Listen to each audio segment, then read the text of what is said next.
찬양대의 찬양이 너무나 은혜스러워서 마음이 아직 좀 진정이 덜 된 것 같아요. 너무 감사드립니다. 오늘은 오랜만에 교리적인 설교를 준비해 보았습니다. 아마 여러분의 감성보다는 지성에 호소하는 그러한 설교가 될 거고요. 여러 가지 신학적인 지식을 함께 나누는 시간이 될 것 같습니다. 종종 우리의 건강한 신앙을 유지하기 위해서는 건강한 교리를 알아야 할 필요가 있습니다. 물론 제가 여러분께 전해드리는 모든 설교는 건강한 교리를 바탕으로 기도하며 준비한 설교이지만 아예 교리 자체를 여러분과 함께 나누는 것은 굉장히 오랜만의 일인 것 같아요. 살짝 지루할 수 있지만 여러분께서 영적으로 굉장히 필요하니까 잘 들어주시기를 부탁합니다. 얼마 전에 대한민국의 20세 이하 축구 국가대표팀이 포르투갈하고 경기를 했는데 저희가 완전히 졌습니다. 어린 선수들이 최선을 다했는데 결과가 굉장히 아쉬웠어요. 그래서 선수들 중에 몇 명은 막 펑펑 울기까지 했습니다. 그래도 우리나라의 그 축구가 미래가 있더라고요. 얼마나 잘하는지 몰라요. 그리고 진짜 기술이 좋은 선수들이 함께 있었습니다. 그런데 저 경기가 있기 전에 전 세계의 축구 전문가들, 이른바 도박사라고 하는 사람들이 누가 이길 건가 그 승률을 한번 예측을 해보았는데, 여러분 포르투갈하고 대한민국하고 어느 쪽이 이길 것 같다라고 도박사들이 이야기했는지 기억하세요? 한국이 이길 것 같다라고 그랬어요. 포르투갈은 원정팀인데다가 한국은 우리 홈팀이잖아요. 게다가 실력도 비등비등하니까 그렇다면은 한국이 이길 거다라고 예상을 해서 포르투갈은 대한민국에 비해서 아마 80% 정도의 승률을 가지고 있을 거다, 그렇게 예상을 했는데 막상 경기를 해보니까요, 결과는 포르투갈의 승리로 끝났습니다. 한국팀은 정말 열심히 준비했는데 그 결과는 승리가 아니었어요. 여러분, 우리 인생을 살아가다 보면은 아무리 열심히 준비를 했어도 성공이 보장되지 않는 경우들이 굉장히 많이 있다는 것을 알게 됩니다. 자녀를 잘 교육시키기 위해서 많은 돈을 들여서 좋은 학원에 보내고 좋은 학교에 보내고 열심히 공부를 시켰지만 뜻하지 않은 여러 가지 사고로 인해서 그 꿈이 좌절되는 경우들은 우리 주변에서 얼마든지 보여지죠. 내가 건강을 지키겠다라는 생각을 가지고 좋은 음식을 많이 먹고 또 열심히 운동도 하는데 어느 날 병원 가서 건강 검진을 받아보니까 고혈압 있다 그러지, 당뇨 있다 그러지, 그런 일들은 비일비재하게 우리 주변에서 많이 일어나고 있습니다. 성령을 체험하는 것도 비슷한 것 같아요. 열심히 준비하고 열심히 기도했는데 하나님의 때가 아니라서 체험하지 못하고 그냥 그렇게 지나가는 경우들이 있습니다. 물론 우리가 잘만 준비한다면 성령을 받을 만한 확률이 굉장히 높습니다. 그냥 제가 생각하기에 한 90% 이상은 되는 것 같아요. 그럼에도 불구하고요, 이것은 분명히 알아야 되겠습니다. 성령의 임재를 준비할 수는 있지만 그것이 성령의 임재를 보장하지는 않습니다. 하나님은 스스로 생각하시고 스스로 결정하시고 스스로 실행하시는 분이기 때문에 우리가 아무리 열심히 준비해야 한다 하여도 그것을 하나님의 의무로 우리가 생각할 수는 없어요. 그렇다고 우리가 이게 그럴 수도 있고 아닐 수도 있으니까 그렇다면 최선을 다해서 준비해야 될 필요가 뭐가 있겠느냐, 그렇게 생각할 수도 없습니다. 왜냐하면은 지난주에 여러분과 함께 나눈 바와 같이 성령을 받으라는 이 말씀은요, 우리를 향하신 예수님의 명령이기 때문에 그래요. 혹시 여러분 예수 그리스도가 여러분의 왕이라고 고백하십니까? 아멘이죠. 아마 그렇기 때문에 여러분 이 자리에 나와 계실 거예요. 그렇다면은요, 예수 그리스도가 우리의 왕이시라면은 성령을 받으라 하는 예수님의 명령은요, 어명이에요. 텔레비전에 보니까 어명이라면은 그 신하는 사약이라도 달게 받아서 마시더라고요. 그렇다면은 우리가 하나님의 뜻을 이루기 위해서 또 우리를 위하여서 예수께서 성령을 받으라라고 말씀하셨다면 우리는 정말 최선을 다해서 성령을 받기 위해서 준비를 해야죠. 예수께서 명령을 내리시든 말든 나는 그냥 내 인생 살아가겠습니다, 이것은 결코 좋은 태도가 될 수가 없습니다.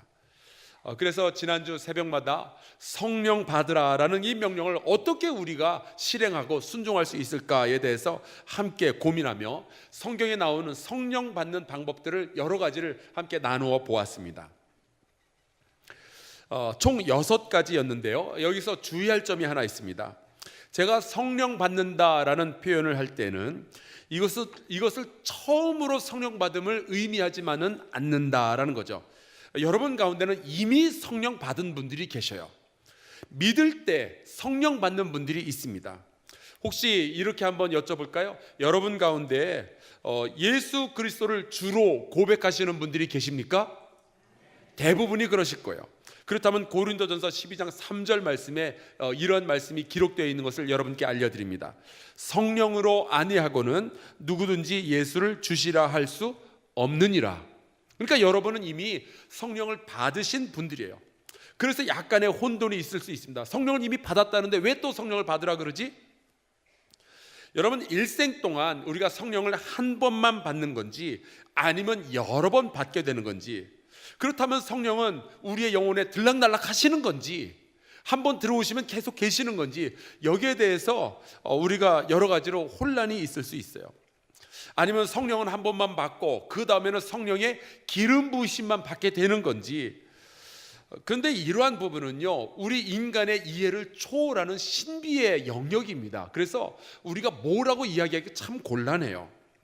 다만 제가 성령 받는다라는 표현을 쓸 때에는 이미 성령 받으신 분이라면요 성령 충만이라는 의미로 사용하고 있다는 사실을 좀 알아주셨으면 좋겠고요. 또 성령의 인치심, 오늘 이 성령의 인치심에 대해서 여러분과 말씀을 같이 나눌 텐데 이것도 대동소이하다라는 것을 여러분께서 먼저 인지하시고 그리고 이 말씀을 들어주시면 좋겠습니다. 자, 성령 받으라, 성령의 인치심을 받으라, 성령 충만을 받으라. 어떻게 하면은 이게 가능할까요? 자, 제가 6가지의 방법을 알려드리겠습니다. 첫째, 죄를 회개하시기 바랍니다. 성령은 삼위일체, 성부, 성자, 성령 삼위일체 하나님 중에 한 분이셔요. 쉽게 말하자면 성령은 하나님이시다 하는 거죠. 그래서 성령님을 받을 분들은요 하나님의 임재를 준비하는 수준으로 준비하셔야 돼요. 이 부분에 대해서는 출애굽기 19장에 이렇게 기록하고 있습니다. 옷을 빨고 기다려라. 옷을 빨고 성결하게 한 뒤에 하나님의 임재를 기다려라. 옷을 빨래니까 이거 별거 아니네요. 세탁만 하면 되는 거 아니에요? 여러분, 별거 아닌 게 아닙니다. 지금 이 말씀을 받았을 때 이스라엘 백성은 신의 산자락, 신의 산 광야에 있었어요. 여러분 상식적으로 알다시피 광야에는요 물이 흔하지가 않습니다.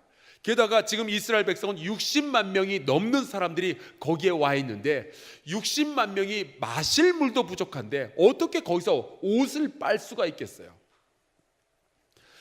여러분, 이 옷을 빨라는 것은 스스로를 성결하게 하라, 죄를 회개하고 스스로를 깨끗하게 하라라는 말씀인데, 여러분 죄를 회개할 때는요 희생이 필요할 수도 있어요. 나의 욕심을 내려놔야 할 수도 있습니다. 이스라엘 백성은 자기네들이 마셔야 할 물을 포기하고서야 자기 옷을 빨 수가 있었어요. 그러니까 회개라는 거 쉽지 않지만 반드시 해서 하나님의 임재하심을 준비해야 됩니다. 두 번째, 성령을 받기 원하시거든 대담하게 성령을 요구하시길 바랍니다. 누가복음 11장 말씀에 보면은 하나님은 자식에게 좋은 것을 주기 원하는 아빠의 모습으로 표현되어져 있어요. 이 말씀을 보면은 성령 받기 원하는 우리의 열망보다 성령 주기 원하는 하나님의 열망이 훨씬 크다는 사실을 알 수가 있습니다. 얼마나 감사한지 모르겠어요. 그래서 예수께서 이렇게 말씀하십니다. 구하는 이마다 받을 것이요 찾는 이는 찾아낼 것이요 두드리는 이에게 열릴 것이니라. 여러분, 성령 받기 위해서 애를 쓰시기를 주의 이름으로 축원합니다. 성령 받기 원한다면요 구하고 찾고 두드려야 돼요.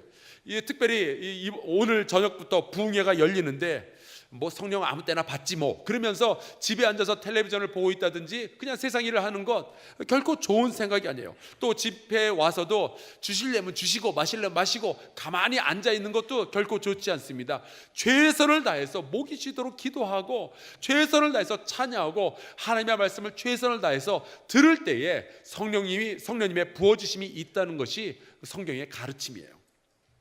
셋째, 성령께서 임하시는 곳을 찾아가시기를 주의 이름으로 축원합니다. 사도행전 2장에 보면은 초대교회 성도 120명이 마가의 다락방에 모여서 함께 기도하고 있었는데요, 그러다가 성령 받은 이야기가 나오죠. 오늘 주보에 좀 잘못해가지고 12명으로 나왔는데 120명입니다. 근데 여러분, 그 마가의 다락방에 함께 모여 있었던 이 120명의 성도들이 모두 같은 수준의 믿음을 가졌을 것 같아요? 아니죠. 나이도 다르고 성별도 다르고 각각 생각하는 것이 다른데 각자 믿음의 수준 차이가 다 있었을 거예요. 120명이면 120명이 다 다르죠. 그런데 성령이 임하실 때에 그 방 안에, 온 방에 급하고 강한 바람 소리 같은 것이 꽉 찼다고 했고요, 그 자리에 있었던 120명은 한 명도 빠짐없이 전부 성령 받는 역사가 일어났습니다. 여기에서 우리가 배울 수 있는 것이 있어요. 성령이 임하시는 장소와 그 시간에 그 자리에 함께 있는 것만으로도 성령 받을 수 있다라는 사실이에요. 여러분, 하나님께서는요 온 우주에 충만하게 계시는 분이십니다. 무소부재라 그러죠. 안 계시는 곳이 없어요. 그럼에도 불구하고 하나님께서는요 일주일 중에 안식일을 거룩한 날이라고 정하시고, 하나님께서는 이곳은 내가 백성을 만날 거룩한 장소다 그러면서 성막을 만들게 하시고 성전을 만들게 하셨어요. 왜 그러셨을까요? 하나님은 그 백성을 만나는 장소와 시간을 정해 놓으셨어요. 우리 때문에 그래요. 우리는 온 우주에 꽉 채워져 있을 수가 없으니까. 그래서 여러분, 성령 받기 원하신다면 성령이 임하시는 그 장소, 그 시간에 어떻게 해서든지 머리 디밀고 들어가서 함께 있게 되기를 간절히 축원합니다. 이건 지혜죠. 네 번째, 예수님께 도움을 요청하시길 바라요. 성령을 받는 가장 중요한 요소 중에 하나는 예수 그리스도의 도움을 받는 겁니다. 요한복음 7장에 보면 예수께서 이렇게 말씀하셔요. 나를 믿는 자는 성경의 이름과 같이 그 배에서 생수의 강이 흘러나오리라 하시니, 이는 그를 믿는 자들이 받을 성령을 가리켜 말씀하신 것이라. 그분을 바라보고 그분께 나아가서 그분을 믿으며 간구하면요, 예수 그리스도의 중보로 말미암아 우리가 성령을 받게 된다 하는 것이 성경의 가르침이에요. 누구든지 목마르거든 내게로 와서 마시라 말씀하신 그 예수를 바라보며 성령 받게 되기를 간절히 축원합니다. 다섯 번째, 믿음을 가지셔야 돼요. 갈라디아서 3장에 보면은 성령은 믿음으로 말미암아 받게 된다라는 말씀이 나옵니다. 여러분, 제가 이러한 그 성령 받는 방법에 대해서 말씀드리면 요 방법을 맞게 하면은 내가 성령을 받겠구나. 여러분, 이게 공식이 아니에요. 괜히 어떤 행동을 해서 성령 받을 거라고 생각을 하시면은 여기에서 율법주의로 빠져들어가기 쉽습니다. 아닙니다. 여러분, 우리가 구원받는 것은 율법의 행위가 아니라 믿음으로 말미암는 거예요. 우리가 성령 받게 되는 것은 어떤 맞는 행동을 해서가 아니라 우리 안에 믿음이 있을 때 성령께서 임하시게 되는 거죠. 주님을 믿고 주님의 말씀을 믿고 성령의 임하심을 믿는 믿음 없이는 성령을 받아들일 수가 없어요. 특별히 말씀이 전해질 때 성령, 또 혹은 부흥회 때 찬송하고 기도하고 하는 그런 시간 중에 성령께서 여러분의 마음의 문을 두드리신다면요, 여러분 믿음으로 모셔드리기를 간절히 축원합니다. 여섯 번째, 여러분 말씀을 사모하면서 들으셔야 돼요. 사도행전 10장 말씀해 보면은 진리의 말씀이 전해질 때 성령이 함께 임했던 사건의 이야기가 나옵니다. 말씀을 들을 때 성령이 임하시는 것은 어떻게 해서 그렇게 되는지 그 원리는 저도 잘 모르겠어요. 하지만 그랬던 사건들은 관찰이 가능하거든요. 여러분, 제가 아는 수없이 많은 사람들이 말씀을 듣다가 성령을 경험했습니다. 저 역시도 마찬가지였어요. 말씀 듣다가 성령 체험한 사람입니다. 그래서 제가 목사가 되었거든요. 여러분 겸손하게 하나님의 말씀이 가지고 있는 그 영적인 권위를 인정하시고 그 하나님의 말씀을 듣기 위해서 최선을 다하시기를 주의 이름으로 축원합니다. 그래야 성령 받을 확률이 점점 높아지는 거예요. 특별히 이번에 새벽 밤 합해서 7번의 말씀이 선포가 되는데 언제 성령께서 여러분의 영혼을 만지실지 몰라요. 최선을 다해서 시간 주님의 말씀을 경청할 수 있기를 바랍니다. 그리고 이 부분은 제가 일주일 동안 말씀드리지 않았는데 사도행전 8장에 보면은 이러한 말씀이 나와 있어요. 유대인들이 평소에 멸시하던 사마리아인들에게도 복음이 전파가 된 겁니다. 이 소식을 예루살렘 교회가 듣고 그곳에 베드로와 요한 사도를 파송을 하죠. 그래서 이제 베드로와 요한 사도가 이 사마리아로 가서 한 행동이 두 가지가 있는데 그중에 첫 번째가 그 8장 15절에 나와 있습니다. 그들이 내려가서 그들을 위하여 성령 받기를 기도하니 라고 되어 있어요. 여러분 영적인 권위를 가진 사람이 성령 받기를 위해서 중보 기도해 줄 수 있어요. 내 사랑하는 아내가 남편이 나의 자녀가 성령을 못 받았으면 그를 위해서 중보 기도해 줄 수 있어요. 특별히 우리 사랑하는 성도들을 위해서 지난 일주일 동안 기도의 불씨가 된 분들이 바로 이곳에서 여러분들을 위해서 중보의 기도를 했습니다. 여러분께서 이번 부흥회 때 큰 은혜 또 성령 받음을 경험하시게 될 거예요. 여러분께서 믿고 나오시길 바라요. 그리고 17절에 보면은 이런 말씀이 나와요. 이에 두 사도가 그들에게 안수함에 성령을 받는지라. 여러분 영적 리더의 안수를 소홀히 여기지 마시고요. 만약에 이번 부흥회 때 뭐 안수 기도가 있게 될지 없게 될지는 저는 모르겠어요. 하지만 만약에 안수 기도가 행해진다면은 소홀히 여기지 마시고 최선을 다해서 그 안수 기도를 존경하며 받으실 수 있는 것이 좋겠습니다. 마지막으로 오늘 제가 드리고 싶은 말씀은 이 성령의 인치심에 대한 거예요. 가끔 내가 어떻게 구원받게 되었을까 궁금하죠. 내가 어떤 과정을 통해서 구원받고 하나님의 자녀가 되었을까 그 순서가 궁금할 때가 있습니다. 물론 내가 지금 신앙인이 되어서 교회 잘 다니고 신앙생활 잘 하고 있으면 그걸로 좋게요. 과거는 다 지나갔고 보라 새 것이 되었도다 이걸로 만족할 수 있습니다. 그럼에도 불구하고 내가 어떻게 구원받았지 이 궁금증은 우리를 늘 따라다니게 됩니다. 오늘 우리가 읽은 말씀이 바로 그 순서를 조금 정돈을 해주고 있어요. 가장 먼저 우리가 구원받게 되는 첫 번째 순서는요, 하나님의 계획입니다. 하나님께서는 그 모든 것을 그분의 계획대로, 그분의 생각대로 세우기도 하시고 부수기도 하시는 분이죠. 여기에 대해서 우리 인간은 감히 토를 달 수가 없습니다. 그래서 예레미야 선지자는 이 하나님을 토기장이의 비유를 해 놓았어요. 토기장이가 이제 진흙으로 그릇을 만들다가 마음에 들면은 계속 만들고 마음에 안 들면 뭉쳐가지고 다시 만드는 것처럼 하나님께서는 자기의 뜻대로 사람을 세우기도 하시고 또 사람을 폐하기도 하시는 거죠. 그런데 오늘 우리가 함께 읽은 이 말씀 11절에 보니까 이런 말씀이 있습니다. 모든 일을 그의 뜻의 결정대로 일하시는 이의 계획을 따라 우리가 예정을 입어 그 안에서 기업이 되었으니 라고 되어 있어요. 이 기업이라는 말이 헬라어로 클레로라고 되어 있는데 이 말이 굉장히 재미있기도 하고 아주 깊은 뜻을 가지고 있어서 이 말씀을 잘 이해하기 위해서는 이 단어를 먼저 좀 공부를 해야 될 필요가 있습니다.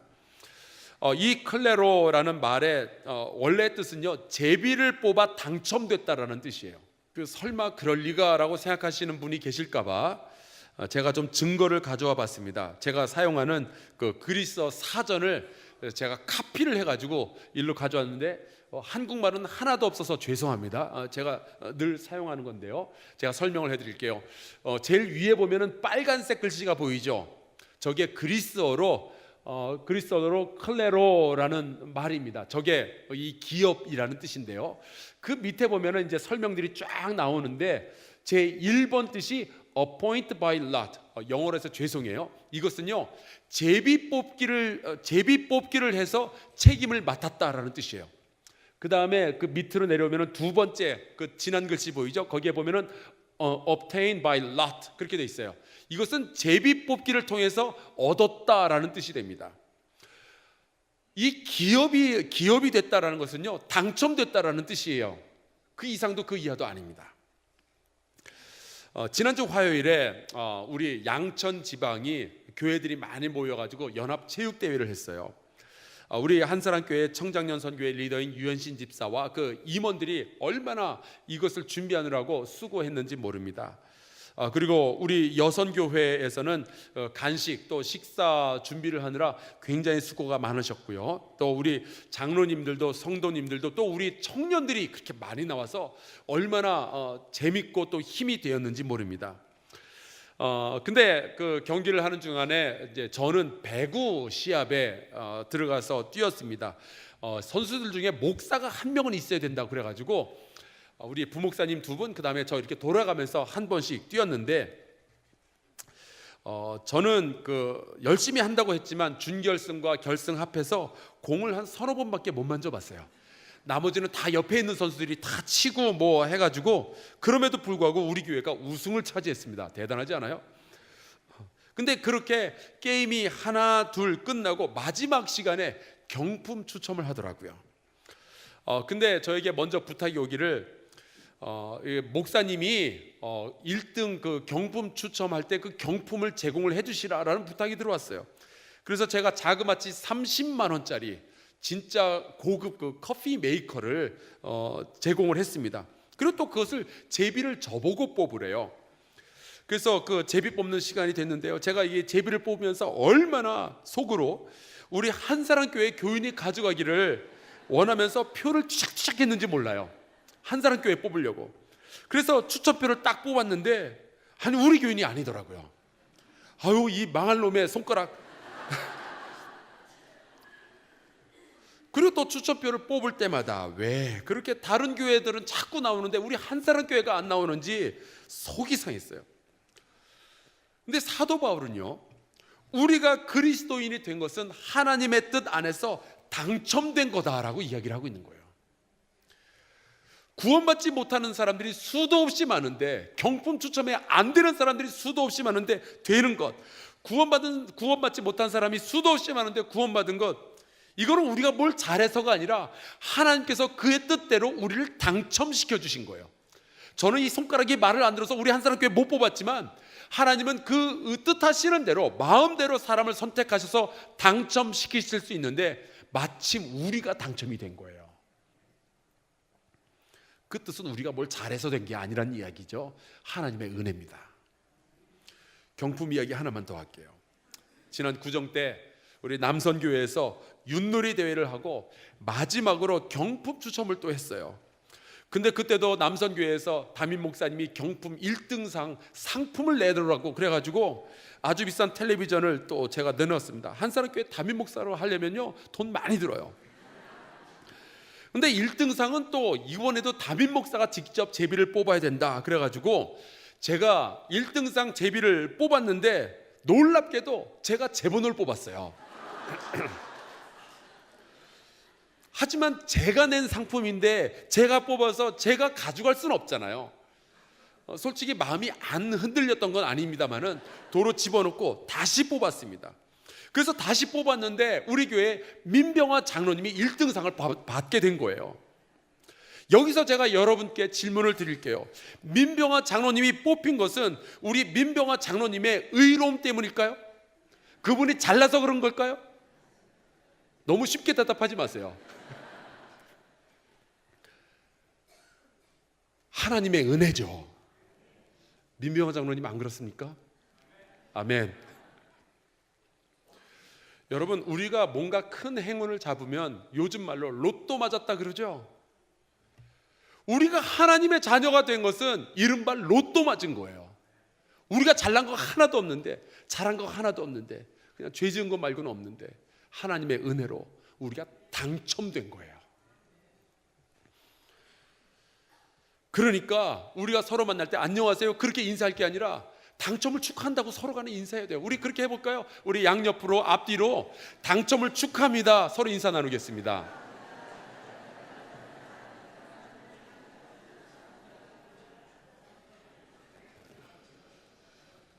우리의 의가 아니에요. 하나님의 은혜로 말미암아 이렇게 되었습니다. 그런데 우리가 이렇게 구원의 당첨을 받은 이유가 뭘까요? 우리가 잘 먹고 우리가 잘 되기 위해서 그런 거 아닙니다. 한 번은 밤에 자기 전인데 저희 막내 아들이 저보고 소원을 말하라고 그러더라고요. 자기가 들어줄 수 있는 것을 들어주겠대요. 근데 막상 제 막내 아들이 이제 초등학교 2학년인데 얘가 들어줄 수 있는 일이 뭐가 있을까 생각해 보니까 좀 고민이 되는 거예요. 뭘 할 수 있을지. 그래서 머뭇 제가 대답을 잘 못하고 있는데 아들이 기다리다가 자기가 해줄 수 있는 것을 먼저 말을 할 테니까 그런 소원을 얘기하면 된대요. 그래서 뭐가 있냐 그랬더니, 첫째, 밤인데 우리 다 잠옷 갈아입고 있는데 아빠랑 지금 같이 나가서 아이스크림을 사오는데 동행해 줄 수 있대요. 그리고 둘째, 밤에 아빠 옆에서 자기가 같이 자줄 수 있대요. 근데 가만히 들어보니까 내 소원이 아니고 자기 소원이더라고요. 근데 우리가 하나님 앞에서 그렇게 살아요. 하나님의 은혜로 말미암아 구원에 당첨되어서 또 하나님께서는 이것을 통해서 하나님의 뜻을 이루려고 하는데 자꾸만 우리 소원을 슬며시 하나님 앞에 내어놓고 우리가 하나님께서 원하시는 그런 삶을 잘 안 살아간단 말이죠. 하지만 하나님께서 우리를 구원해 주신 데는요 목적이 있어요. 오늘 우리가 함께 읽은 말씀 12절에 나오는데요, 이는 우리가 그리스도 안에서 전부터 바라던 그의 영광의 찬송이 되게 하려 하심이라. 하나님은 목적이 있었어요. 그런데 이 하나님의 목적이 그냥 가만히 있는다고 자동적으로 이루어지지를 않는 게 문제예요. 우리에게는 어떤 과정과 훈련이 필요합니다. 그래서 오늘 말씀해 보면은요, 구원에 당첨된 이후에 거쳐가야 할 몇 가지의 과정이 있어요. 첫째, 우리는 진리의 말씀, 곧 구원의 복음을 들어야 합니다. 여러분, 하나님의 말씀을 듣는다는 것이요, 그냥 매주 우리가 듣게 되니까 그냥 만만하게 봐서는 안 돼요. 하나님 자신이요 말씀이십니다. 요한복음 1장에 보면 그렇게 돼 있어요. 이 말씀은 곧 하나님이시니라. 하나님의 말씀이 전해지는 그 자리에 있는다는 뜻은요, 하나님의 임재하심 속에 우리가 있는다는 뜻이에요. 하나님의 말씀이 전해진다는 것은 어떤 음성이 우리의 귀에, 어떤 메시지가 우리의 귀에 들어온다, 그 이상의 의미를 가지고 있습니다. 주님의 말씀은요 창조의 근원이었고 우리의 삶을 지탱하는 힘이에요. 제가 아는 분들 가운데 신장 투석하시는 분들이 계셔요. 이분들은 일주일에 2번 혹은 3번 투석하러 병원에 가시는데요, 이분들은 어지간하지 않고서는 신장 투석을 거르지 않습니다. 왜 그럴까요? 생명하고 연관이 있기 때문에 그래요. 여러분, 우리가 하나님의 말씀 듣는 것을 거르기 시작하면요 우리의 영혼의 생명에 영향이 갑니다. 우리가 세상의 더러움에 함몰되기 시작해요. 이런 일이 생기지 아니하도록 여러분 계속해서 말씀 듣는데 최선을 다하시기를 주의 이름으로 축원합니다. 그 말씀을 듣는다면 그 다음에 무슨 일이 있어야 될까요? 믿는 거예요. 만약에 복음을 들었지만 믿지 못하면요 어떤 결과가 나올까요? 다시 한번 우리는 세상 속으로 빠져들어가고 우리의 영혼의 생명력이 사라지기 시작합니다. 지난주 수요일 날 아침에 2군데를 신방을 하고 저녁에 한 군데 좀 이상한 데를 신방을 갔습니다. 아침에는 새롭게 그 사업장을 오픈하신 분, 그 사업장에 가서 축복해드리고 예배드리고 기도해드리고, 그리고 오후에는 우리 권사님들 가운데 한 분이 넘어지셔가지고 크게 다치셨어요. 그래서 이분을 위로하고 또 기도해드리기 위해서 요양원에 찾아가서 또 같이 기도를 했습니다. 그런데 제가 낮에 다녀온 이분들은 얼마나 신앙심들이 예쁘신지 그냥 신방 다녀오니까 너무 흐뭇하더라고요. 그런데 저녁에 좀 독특한 일이 있었습니다. 제가 가지고 있는 이 신앙과 신학을 믿지 않는 사람들 앞에서 설명해야 되는 일들이 있었어요. 그래서 대학로에 찾아가서 젊은 사람들이 있는 앞에서 신앙에 대한 이야기를 하는데, 여러분 이들이 기독교를 모르는 것도 아니고 하나님을 모르는 것도 아니고 성경을 모르는 것도 아니지만 안 믿어요. 안 믿으니까 너무 분명하게 믿는 자와 안 믿는 자, 아침에 만난 우리 성도들과 저녁에 만난 그 세상의 청년들이 너무 분명하게 차이가 나더라고요. 아, 이거구나. 믿는 것과 믿지 않는 것이 이렇게 차이가 날 수 있는 거구나. 한쪽은 어떻게 살아야 되는지 아는 사람들이고, 한쪽은 살기는 살지만 도대체 무엇을 위해서 살아야 되는지 전혀 모르는 그런 인생을 살아가고 있었어요. 여러분, 만약에 여러분이 복음을 들었고 그 복음이 믿어진다면 이거 대단한 일입니다. 만약에 여러분이 천지창조를 믿으신다면, 하나님이 사랑이시라는 사실을 믿으신다면, 예수 그리스도를 믿음으로 우리가 구원받는다는 것을 믿으신다면 이건 굉장한 일이에요. 예수 그리스도의 보혈로 말미암아 우리가 죄의 씻음을 받고 하나님의 자녀가 되는 권세를 누린다는 것을 믿게 된다는 것, 이거 어마어마한 일입니다. 자, 만약에 여러분들이 그것을 믿을 수만 있다면요, 여러분들은 하나님의 자녀임이 분명해요. 만약에 여러분들이 그것을 믿으신다면 여러분의 인생은 새로운 목표를 가지고 있다는 것이 분명해집니다. 그리고 이 모든 구원의 과정, 하나님의 계획은 성령의 인치심으로 정리가 돼요. 자, 여기가 문제인데, 과연 성령의 인치심이 무슨 의미인가 하는 거죠. 먼저 인친다라는 표현이 무엇인지 설명을 드리겠습니다. 지금 보시는 이 그림은 이번에 성지순례 가서 예루살렘 박물관에 갔다가 거기에서 본 건데요, 우리 말로는 정확지는 않지만 인장 정도 될까요? 도장 같은 겁니다. 이 오른쪽에 붉으스레한 것이 도장이고요, 왼쪽이 그 도장을 찍은 결과입니다. 오른쪽에 붉으스레한 것은 음각으로 조각이 되어 있고요, 그것을 진흙이나 밀랍 혹은 촛농 같은 것에다가 이렇게 꾹 찍으면 저렇게 양각으로 표시가 되어서 나오는 거죠. 지금 보시는 이것은 왕의 아들 여호아하스의 것이라고 설명이 붙어 있었습니다. 만약에 저 인장이 찍히면은 지금 이 물건은 내 물건이다, 만약에 저것이 편지에 찍히면은 이 편지는 내가 쓴 것이다 라는 확증이 되는 거예요. 성령의 인치심을 받았다 하는 것은 우리가 하나님의 선택으로 말미암아 구원에 당첨되었고, 하나님께서 원하시는 삶을 살아가도록 복음을 듣고 믿는 사람이라는 것이 확증되는 것을 의미하는 거예요. 성령 받았다는 것은요, 우리의 인생의 목적이 새롭게 변화되었다라는 뜻이 되는 겁니다. 오늘 말씀에 보면 이렇게 되어 있어요. 이는 우리 기업의 보증이 되사, 우리가 구원에 당첨됐다는 것에 보증이 되사 그 얻으신 것을 속량하시고 그의 영광을 찬송하게 하려 하심이라.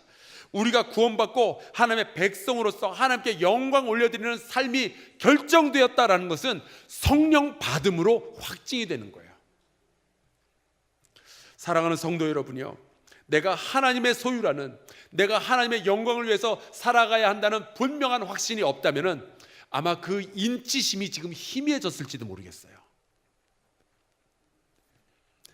혹시 이 성령 받음의 체험을 예전에 한 경험이 있지만 이 삶의 무게 때문에, 삶의 복잡한 속에서 그 성령 받았던 기억과 그 체험이 지금 희미해져 있다면 다시 내 안에 강력하게 성령께서 임하심을 간구하기를 주의 이름으로 축원합니다. 성령의 인치심을, 성령 충만함을 다시 간구하면서 주님께서 우리에게 향하신 그 하나님의 뜻을 우리가 이뤄나가는 저와 여러분 될 수 있기를 간절히 소원합니다.